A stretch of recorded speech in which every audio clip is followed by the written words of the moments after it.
it is not depending on your ability to think. No? Sometimes, you don't feel to worship God, but through worship, kahit di mo feel, you will worship God. Amen. It is not depending on the situation. You always think that God is kung ano yung kailangan ng Diyos. Remember, kung titingnan po natin, theology will dictate, wala naman talagang kailangan ng Diyos. Pero isang bagay lang na hindi niya magagawa para sa sarili niya, ay sambahin niya sa sarili niya. That is the very reason why God created us, is to worship Him. Sa langit, wala tayong ibang gagawin doon, kundi sumamba, magpuri, taas ang kamay, no, sumigaw, tumalon, sumayaw, umawit. Wala tayong ibang gagawin doon because that is the natural environment in heaven. No? At doon ang tutuwa ang Panginoon. No? If we could use the term, I don't know if this is the right to use the terminology of vulnerability. Pag sinabing vulnerability, parang, sige na, parang gano'n parang you will flow. You know, when God hear our voice and as we worship Him in Spirit, He will inhabit the praises of His people. What do you mean by that? Kung ang ating pagsamba ay parang isang masamyong handog, no? Isang napakabango at masamyong handog sa kanyang harapan, the Lord will descend from His throne and He will inhabit the praises of His people. And you know when that happened, pag nangyari yun, alam niyo po ba? Kapag ang Diyos ay natuwa sa atin, hindi ka pa humihingi, binibigay niya na. Amen. And come to think of it, next year, 2024, I'm thinking, sabi ko, Lord, what is the right term para sa 2023, no? Because we will have our last Sunday worship service, December 31. This coming Sunday, December 24, wala po tayo.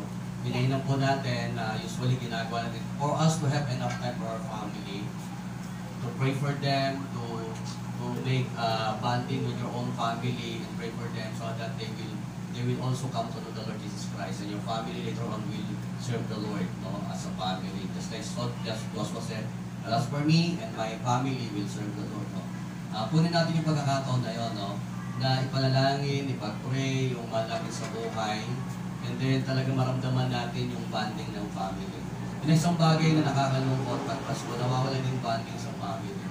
Because nowadays of the technology, no, yun eh, tinatago ng technology ang katotohanan. Ano ibig sabihin? Parang magkakasama, pero hindi naman. That is the truth.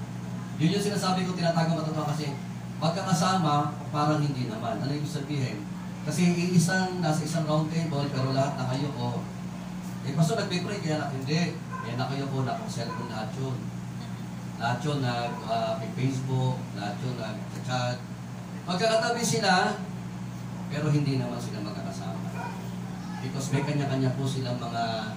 Yun lang kaya kami pag lumalabas sa family, ang request ko sa kanila, sige, habang kumakain tayo, pwede yung maggamitin sa cellphone nyo.